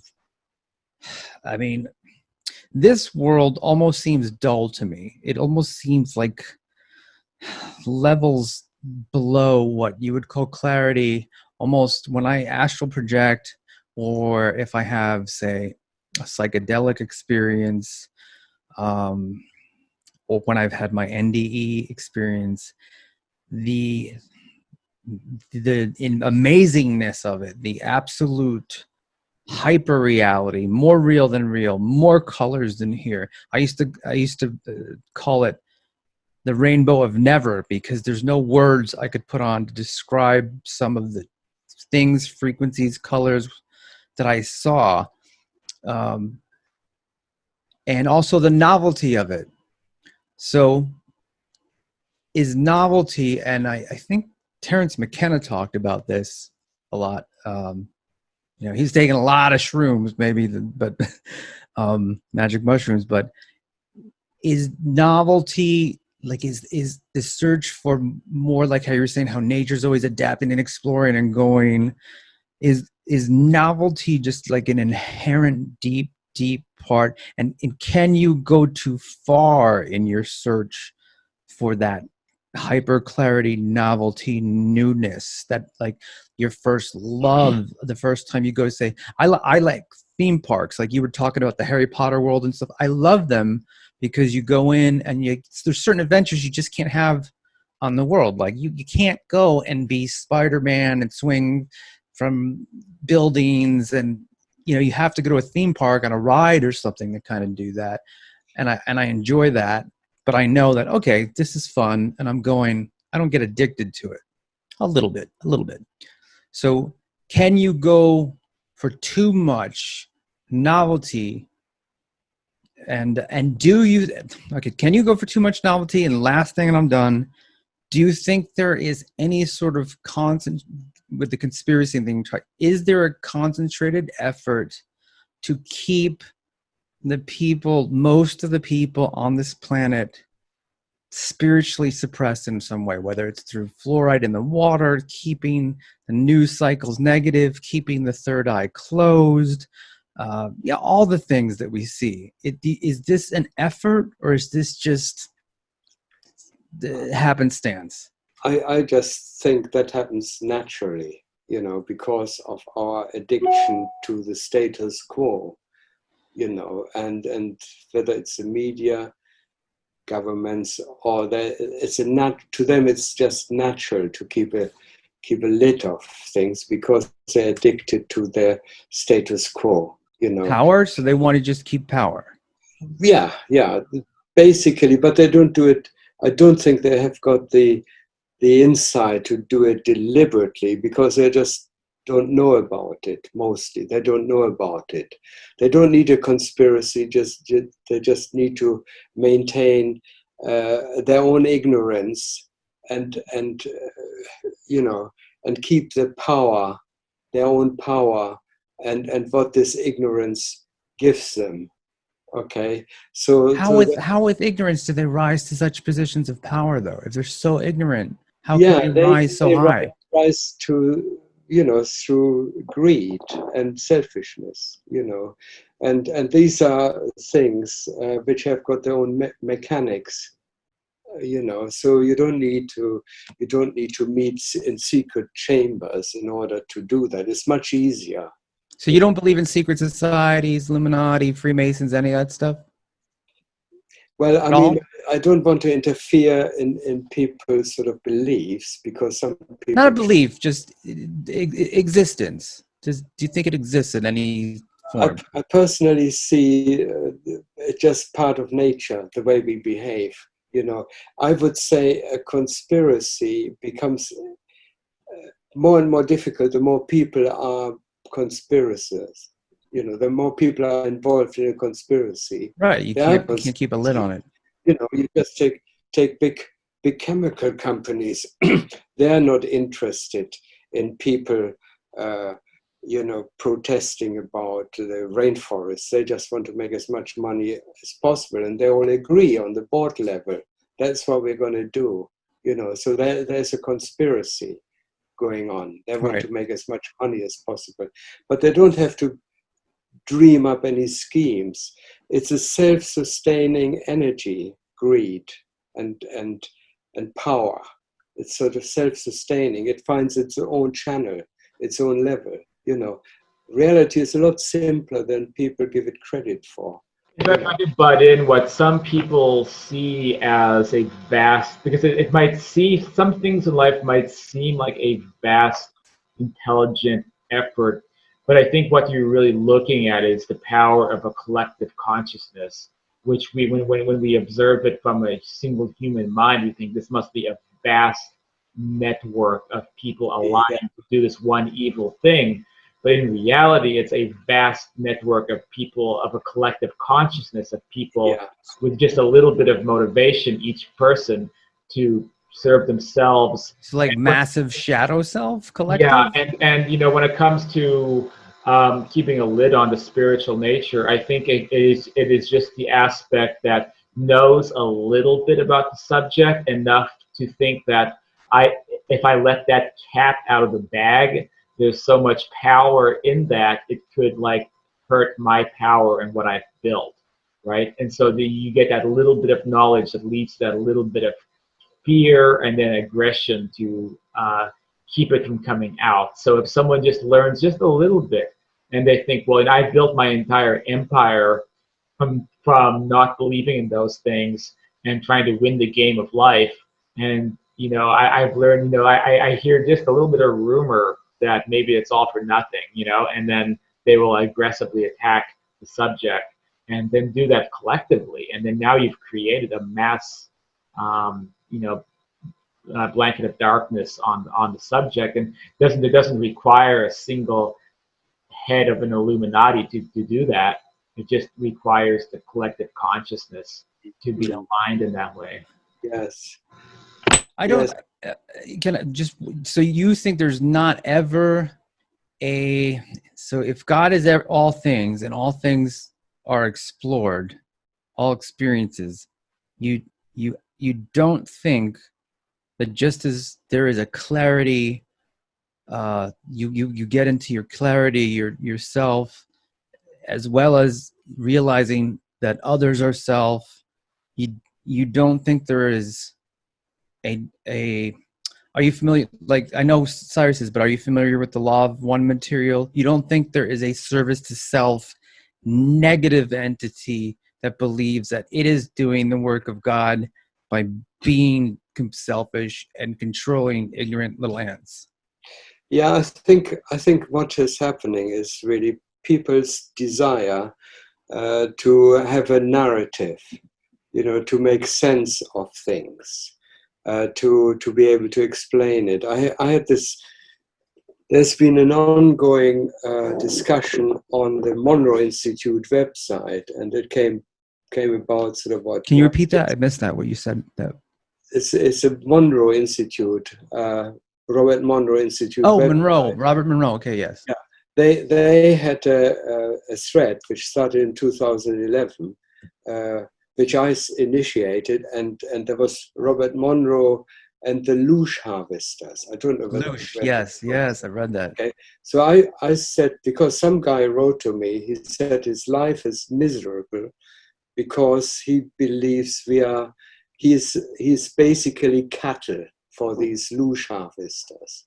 Right. Okay, we are here to serve to these aliens as cattle. Yeah, I've heard a lot of that.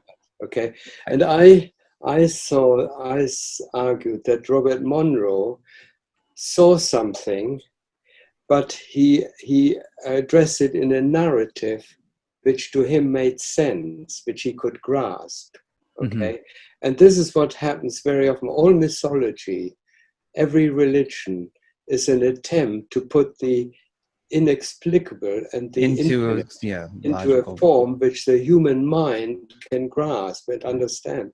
Therefore, you get the story of creation dressed in all sorts of forms, in narrative forms, with different kinds of religion, because the human mind is incapable of making sense, because reality is beyond the human mind.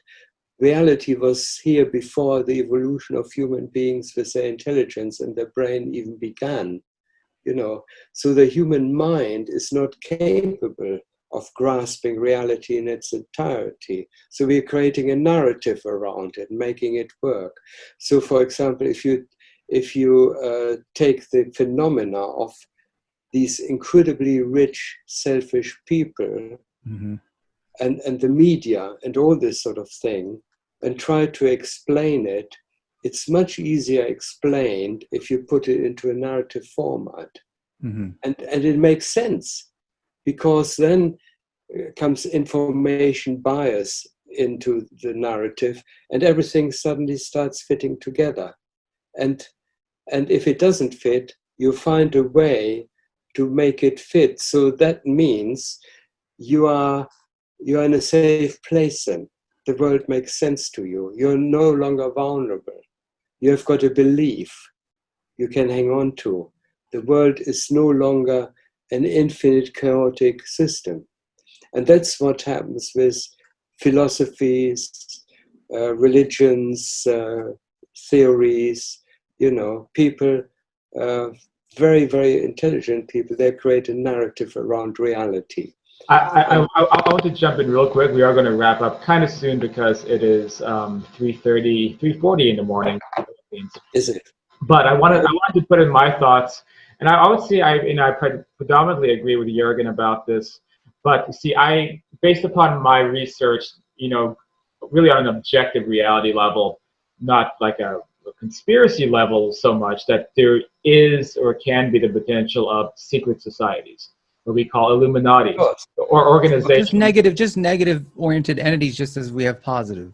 Well, I'll finish my point. So let's say that there can be secret societies that maybe exist on a high level. Like we know that the Vatican has a high level sort of like deeper occult or even spiritualistic side to it, which actually is accepting of much of this information, but for whatever reason, they don't want the masses to be introduced to that. So that's a bit of a conspiracy, but that's also a fact. I mean, actually, the Vatican has departments that study paranormal phenomena, but they're not so keen on. They're not so keen on telling the billion plus Catholics about that and say, it's cool to do electronic voice phenomena, right?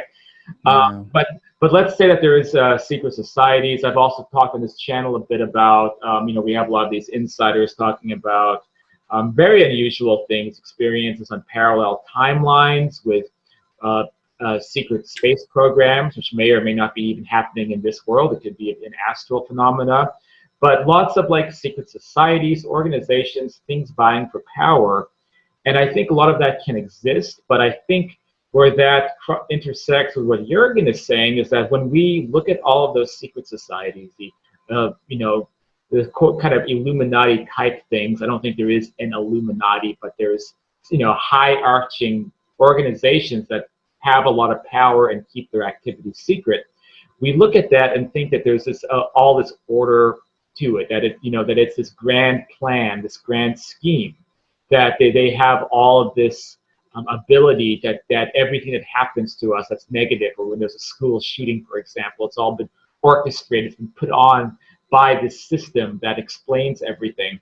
But I think in reality, all of these secret societies, which many of them, they do exist, is objective reality. In reality, they're all butting heads with each other. They are actually a very chaotic non-system, because you have one group that, like an old family that has lots of money, lots of power, and they want to keep control. Then you have a different family in a different country with lots of power, lots of money and knowledge and abilities. They want to keep control. Then you have a different family, a different group. And so on that high level, you have a lot of competing factions. You don't have any clear-cut, this person is evil and this person is good. It's all gray territories. It's all chaotic. It's all difficult to understand.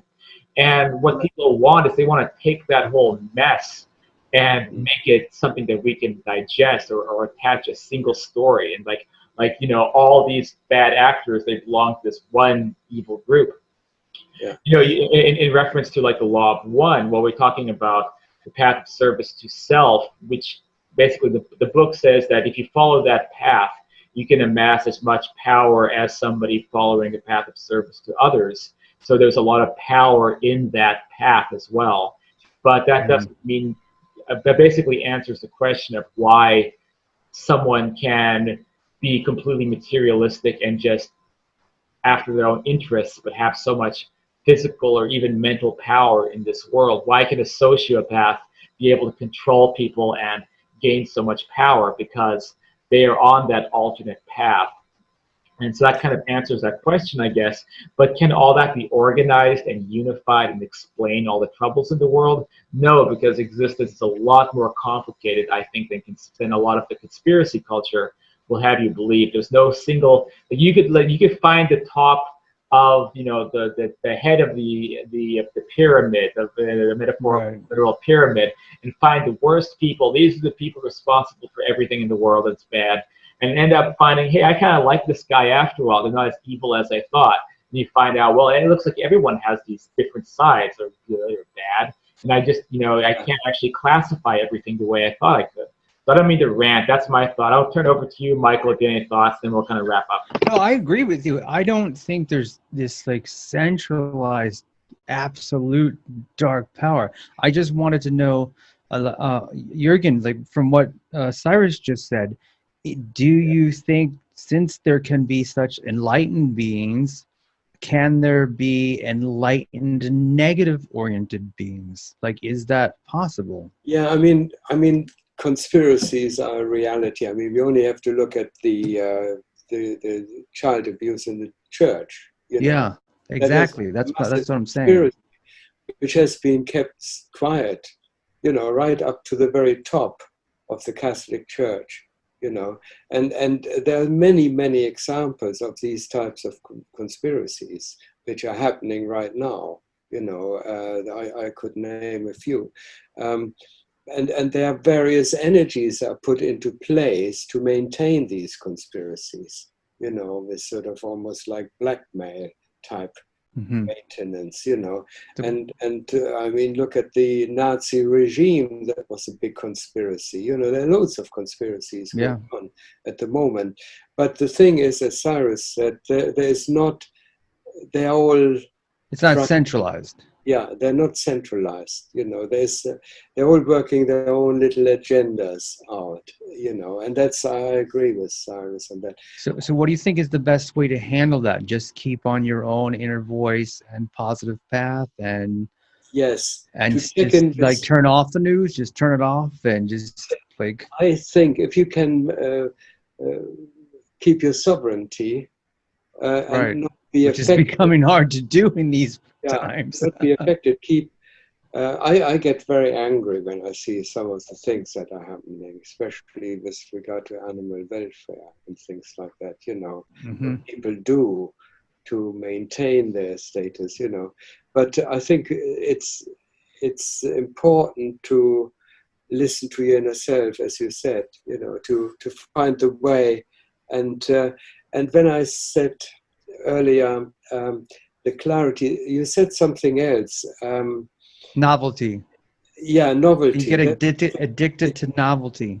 Yeah, the thing is, there comes a point where it's taking over. So you become almost, there's a higher sense of self which comes into your life, which relieves you of the responsibility about it, and this clarity is pulling all the strings. Like a flow state. Sorry. When you're in like a flow state and you're not thinking it brings me back to what you were saying when you're acting. I'm an actor and I wanted to go to LA. I thought I was going to be a movie star and all this, and it really wasn't like ego. I just wanted fame out of being able to just be able to know people and do my craft. I really enjoyed acting, but I noticed that when I was doing my best stuff, it was more improv than script. And so if I do a lot of characters, you were talking about the technology. I do a lot of these deep fake kind of jokes where I play other characters. And when I'm doing my best stuff, I am just channeling, like you said with writing. It's happening, and I almost watch it back and laugh because I don't really remember what I did. I didn't plan it. Yeah, that's very much like it. You know, you are flow state. You're like a channel, basically. You know, and when you get to a point where you become almost you're liberated from the obligation of having to do things on your own back. You know, and the feeling is ecstatic. Yeah, so you're then feeling what people describe, you're in the zone, you know, you Yeah. get euphoria of what that entails, because you're working basically as a channel to your higher self, so to speak. Okay, thank you. Can't hear you, I just said thanks. Cyrus, can't hear you. Oh, Cyrus, you're muted. You're muted. Oh, my bad. Okay, so I'm saying, I'll say one more thing, I guess before we wrap up on that point about the conspiracies. It's easy to look with a lot of gloom and doom about the state of humanity and our knowledge, but there is a kind of, you know, Jurgen, you might agree if you stop to think about it, a collective awakening that has been able to stifle or stop a lot of these kind of tumors in human society that are also conspiracies. For example, the Catholic abuse. There was a collective awakening about that, and now virtually everybody knows about it. So that was one, and now we're also seeing the same thing happening with similar abuse coming out of Hollywood. There's like a YouTube film about that called Out of Shadows. I think it has like 15 or 20 million views on it currently, and YouTube tried to suppress the video, but it still got that much attention. And many similar topics where like this stuff comes out, and it's impossible like for some of these actors to hide anymore, because there is a little bit of a collective awakening that seems to be happening, which we can think very positively about. Some of it's brought about from the internet. Of course, if you look on the fringes of that, there's people who take things too far, and they might look at these real things and then they might invent things that are not real, or they might take it to an extreme level, or they might take it to a dangerous level in the quest to like fight back against some of those forces, whether that's Hollywood or the Catholic Church, or there's that guy in England, was a Seville, the abuser, and you look at that level of corruption in society, and it causes people to react in different ways. But I think ultimately, though, that the massive pushback is something we're seeing, and the direction that we're going in, which is that there's fewer and fewer places to hide. And that this is actually why I think that there was the great rise of conspiracy theories on the internet, is because it's a byproduct of a collectivized awakening where not everyone's going to get it all correct, but if you look at the big picture, at the very least, it means that there's far fewer places for bad actors to hide. There is this, yeah, agree. There is this general awakening to happening. Yeah. And the pressure of the negative is causing the contrast of the positive to rise, I think. Awesome. Like even this whole these thing that shall not be named that the whole world is going through, I think is causing an awakening to rise, and a lot of people who normally wouldn't. Possibly so, the time alone spent. Well, anyway, I am going to get out of here. So, Jurgen, I want to ask one last thing, which is there anything else you wanted to share or direct people to? Your website's multidimensionalman.com, or any other events or anything that you have planned. Yeah, if people want to follow my progress on the project, they can just go to magicfantasyart.com, and I keep people updated because I had some very generous people supporting the project. So I feel obliged to make all the stuff that comes out of it freely available for whoever wants to have a look at it. So I see it as a communal effort, and I want to keep everybody up to date on that. Okay, great. And all right, so I'll put the links in the description, of course, of this video, and I think that wraps it up. I will keep the chat open to anyone who wants to hang out and talk. I will go to bed if it's about 4 o'clock in the morning in Philippines. I will just leave this off with saying thanks for watching. This is Afterlife Topics and Metaphysics. You can get involved yourself by becoming a patron of this particular VIP group, or you can also just subscribe and interact with us on the YouTube, keep the conversation going. Kind of like a mystery school, and everyone gets to hang out and join and learn and discover things about life and reality. That's what makes Afterlife Topics so great. Facebook group as well, always very active, lots of people So I'd like to, of course, thank our guest Jurgen for coming here, and this is a very important conversation. I'm very happy that I'll be able to feature this on the YouTube. I think really, really important stuff that we were able to talk about tonight. So with that said, thank you, Jurgen, and thank you to all the patrons. And I shall now stumble off. Okay. Thanks very much, Sarah. It was great talking to you again. Thank you.